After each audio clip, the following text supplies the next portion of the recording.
Hello, welcome to Minnesota Republican Roundtable. I'm your host, Jennifer Zielinski. We're glad to have you viewing us, however you view us, whether it's online or on TV. We have some great guests with us today. We are in the middle of local elections, which probably affect all of us more so than even some of our national elections.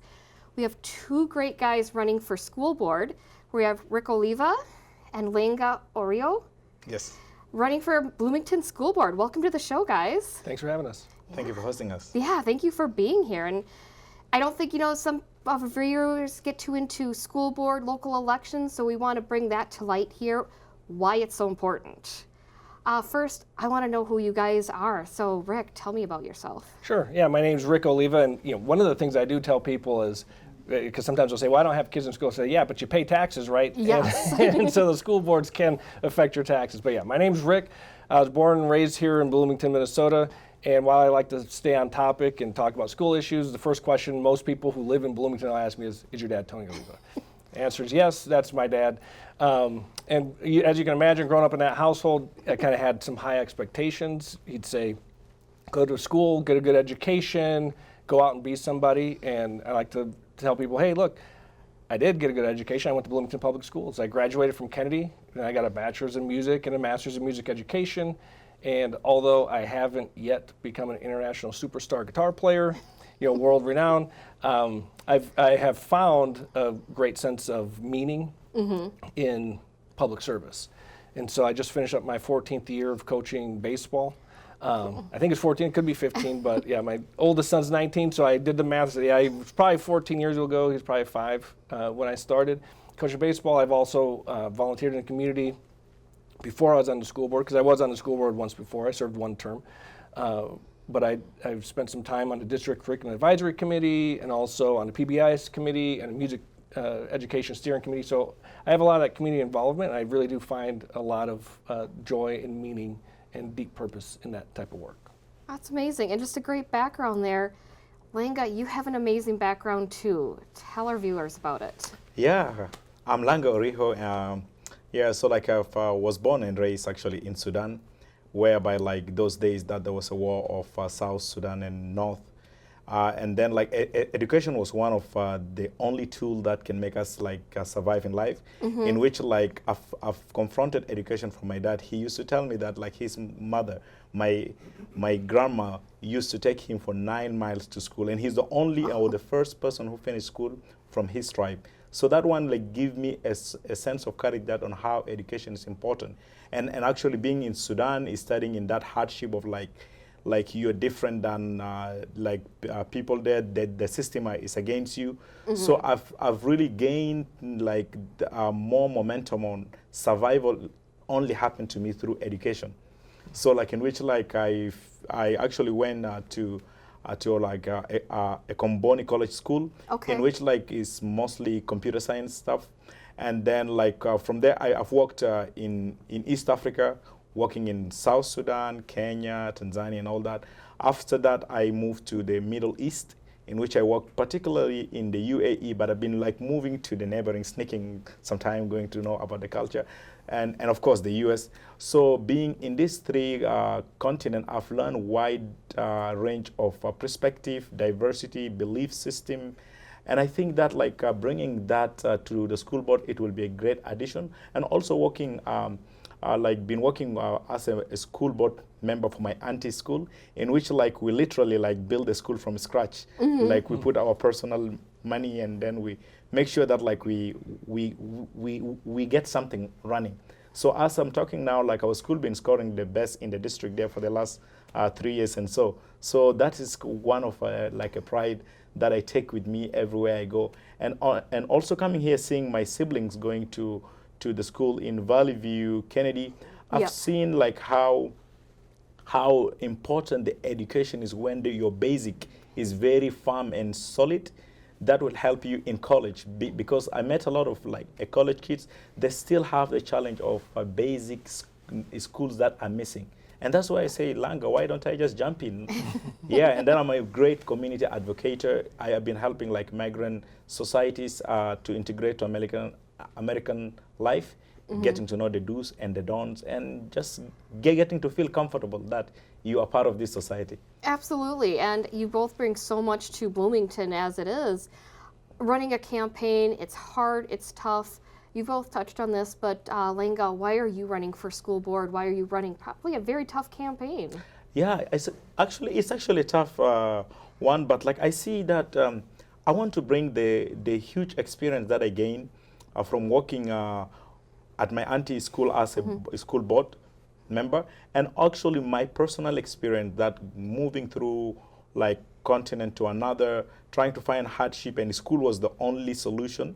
So having to have that one, and even being educated, I remember in my school back, if you don't get score over 70, you don't get like a student fund. Yeah. So I want to bring that energy and courage to our students. Hey, do better, because you can really like transform our society, and you can be entrepreneurs of tomorrow. So that's why I said I should run. And also it's part of like giving back to the community that helped me. Like I came all the way from Sudan, speak different English than the rest of us here. So that's the way that I can say thank you to America. Awesome. And Rick, why are you running for school board? You know, it's funny, that's a great question, because a lot of people ask me that, and most of the time like, why would you want to put yourself through all that work, right? Campaigns are hard enough. Campaigns are hard, and then you're going to the meetings, and most of the time if people show up to the meetings, it's because they're not happy. But really, in 2021, I ran for city council, and I lost. And here's the thing. I lost, and I was disappointed, but I didn't really feel that bad that I lost. And what I learned a lot about campaigning and local politics through that experience, but what I learned about myself is that my passion is actually education. I have a master's degree in music education. I've taught private lessons. I've taught in the classroom. I even opened up my own music school. Unfortunately, it closed. COVID had an impact on us, and I wasn't ever able to recover that. But I still do some private music lessons. So I've been teaching for 25 years. And I spent 4 years on the school board before, and I really enjoyed the work of the school board, and I enjoy making a difference in the lives of especially young people. So those are some of the reasons why I'm drawn to this type of work.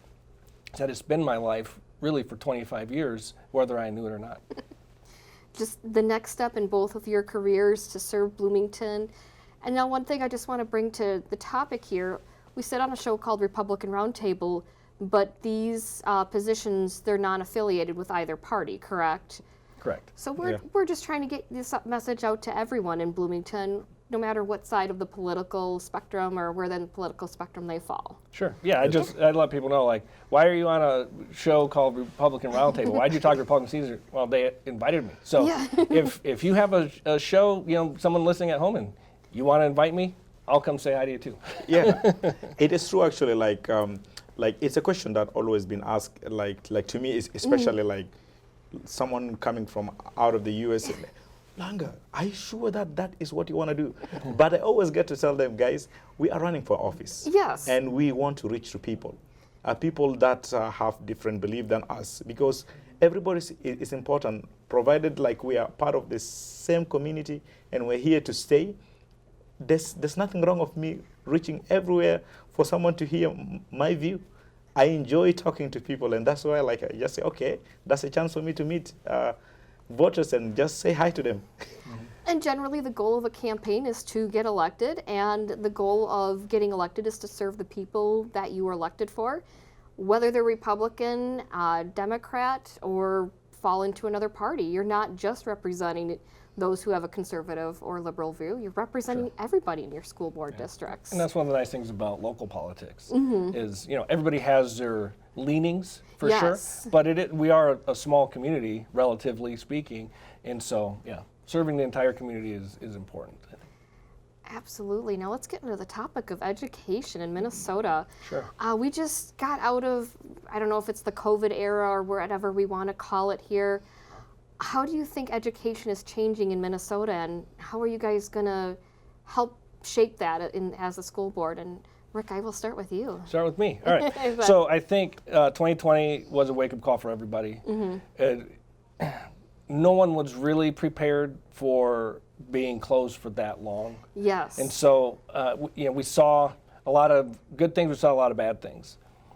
even in my own household, it was interesting because I had two sons, and the one that I thought was going to struggle actually was the one that thrived the most, and the one that I thought was going to love being at home struggled the most. And so I was like, what do we do here?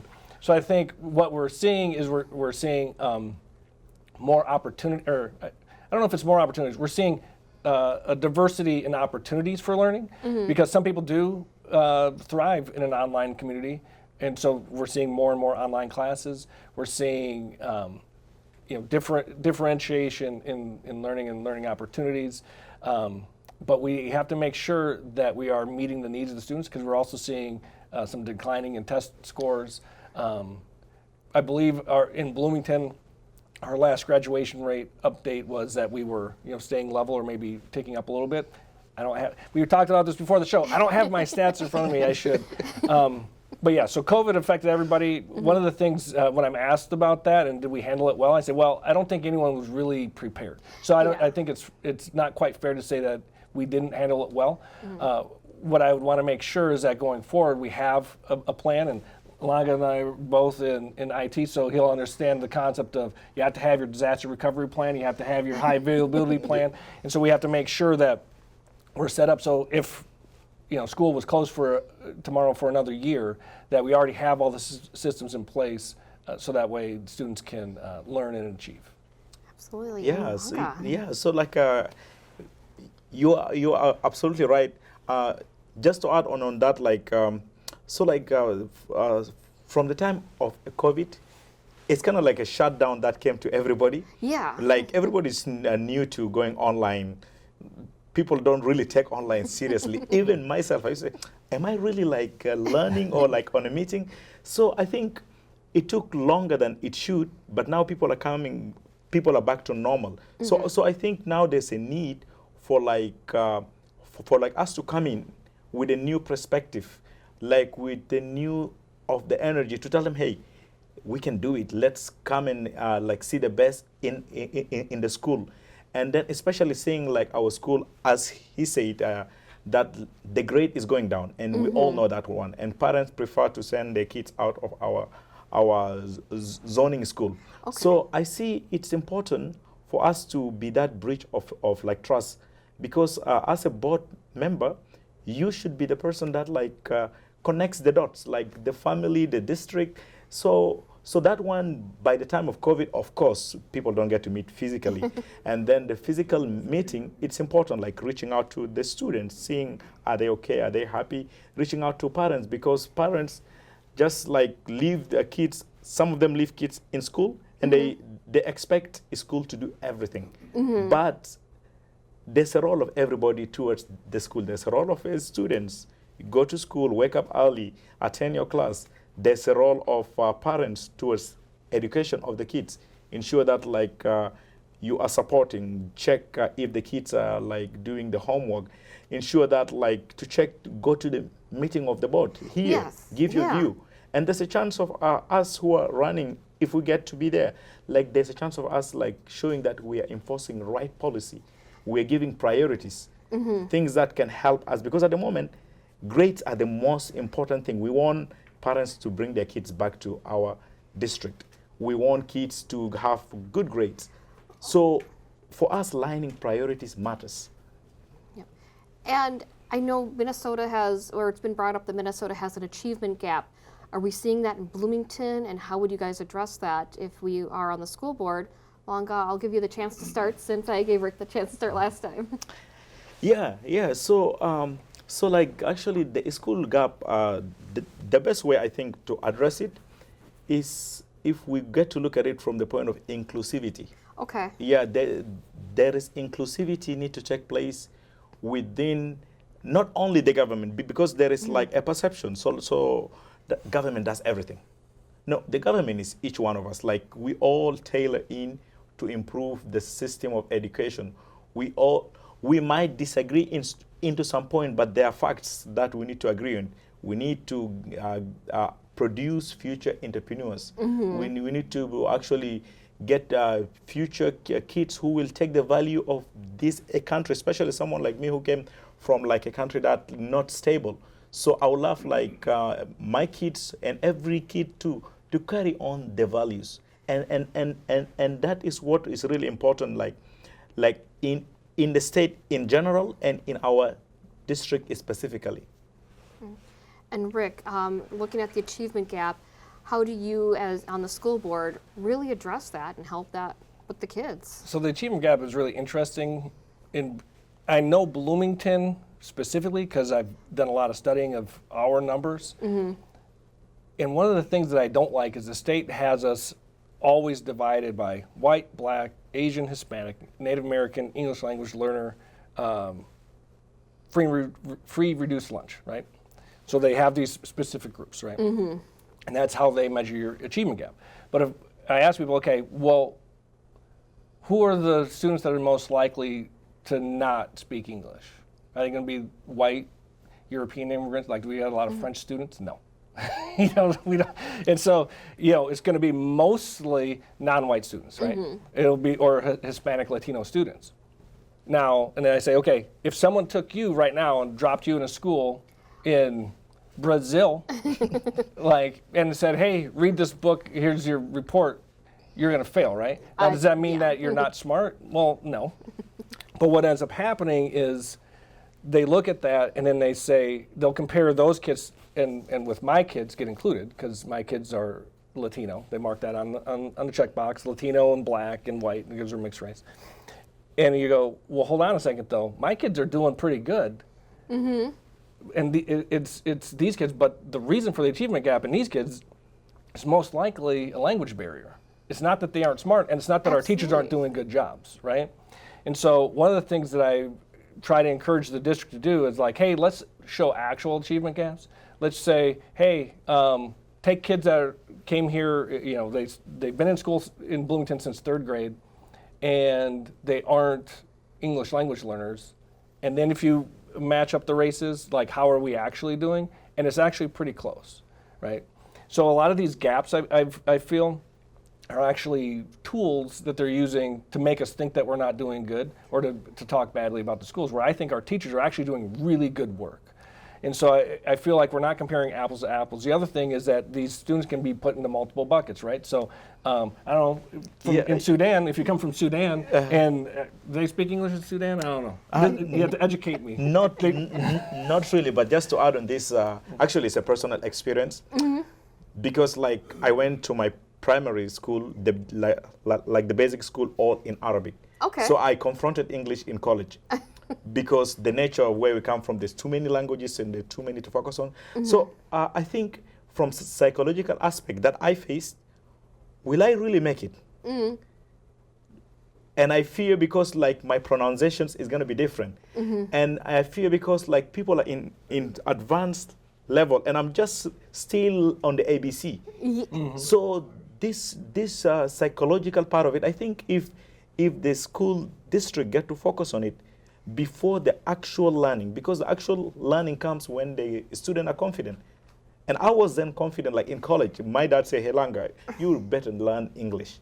I went there and I never scored good at first, like 10 out of 100. Yeah. Why? Because of psychological aspect of it, more than actually learning the language. So I think it's really important when addressing the issue of actually education and then ensuring that like kids who are coming from different part of the world to the US, we should put the educational aspect first. Then once kids are comfortable, they can really learn English. Especially they're coming from countries that they speak more than 10 Sure. of language. And you listen to Langa, he's clearly a smart person, right? And so if you put Langa in, when he's just learning English, you put him, and I believe the tests don't count until you've been learning for 3 years or something like that. But still, if you're immersed for 3 years, you're still behind. You're still learning right? it. And so you put Langa and a black American, and they both take the test. Langa fails because he's having a hard time with the test, and the black American passes. They say, well, 50% are passing. But if you said, well, hey, wait a second, if we remove the one that doesn't, or if we remove the one that doesn't speak English, now how are we doing? You go, oh, 100%, right? And so there's a lot of these things with the achievement gaps that really aren't there. Okay. And the other big part is you have to raise expectations. Because I know for a long time, like people get after me, they're like, this isn't true. But if you look up on the Bloomington Public School website, their achievement and integration plan, like we would have different goals, like graduation rate goals, different achievement goals based on race. And I said, well, that's not right. Everybody needs to have the same one. Like, well, you can't just tell people to teach harder. It's like, well, but you shouldn't have different expectations simply based on someone's skin color. You can if there's a language barrier, if there's like a real reason. And that's a legit reason. That's a legit reason. Hey, make sure we're on the same footing, but we can work together. And like you said, I want every kid in America to succeed, no matter where they're from. I want them to find that good education. Yeah, and then there is one thing that I really want to add. It is important. So the aspect of reward, of like incentive, I believe it's still important. Like it's important in Africa, and it's important in America, and it's important everywhere, because like for example, if your child like did something good at home, okay, not a bad thing, and you reward them, they say, oh, which means that is a right path. The same thing if we take it from home to school. We need to create that incentive mindset, and also we need to have actually a mindset of like, hey, if you score just example, if you score from this, you get something of different kind. Yes. Yeah, so that incentive mindset, to be honest, it will create first challenge. Kids will be challenged one another. It will create teamwork. They will be willing to work together, and it will create improvement. They will want to improve one another. So I think that aspects need to be really like to be brought wider. Yeah, how can we help each other lift up? Sure. Yeah.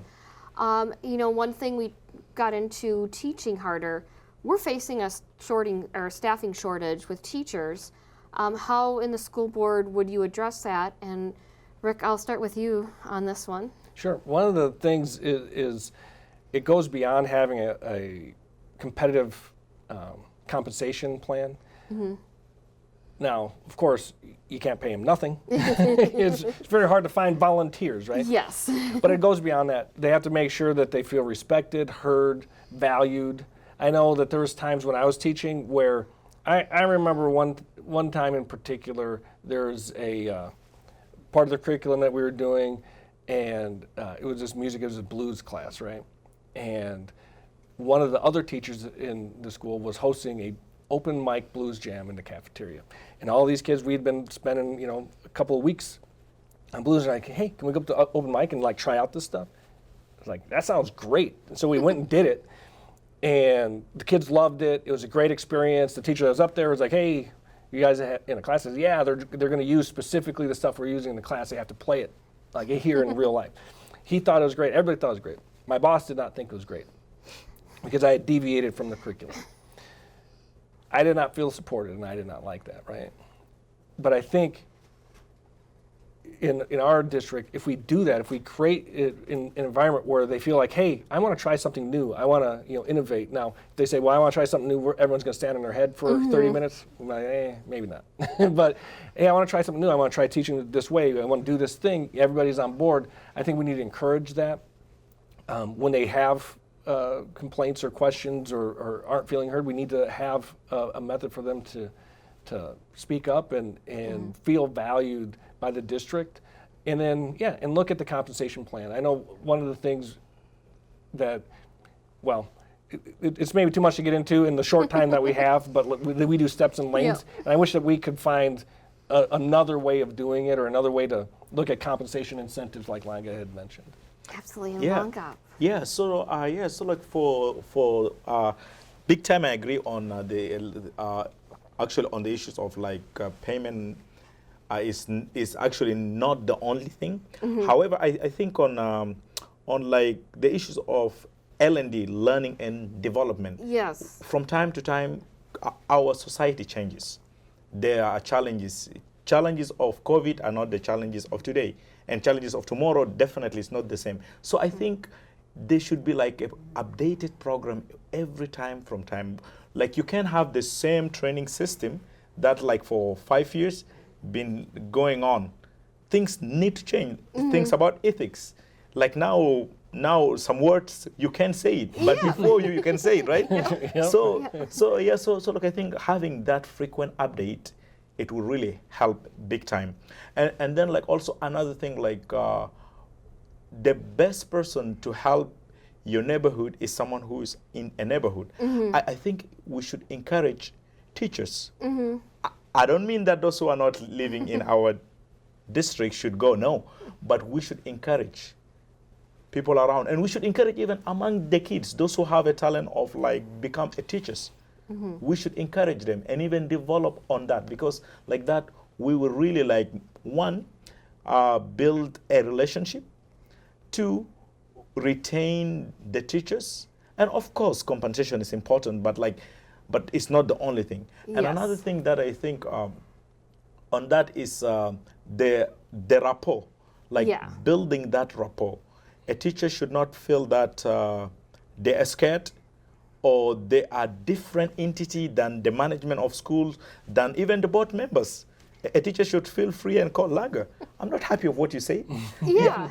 We need that. That speak up culture that Yeah. we need. Yeah. Unfortunately, this is the quickest half hour sometimes, geez. so we are at the end.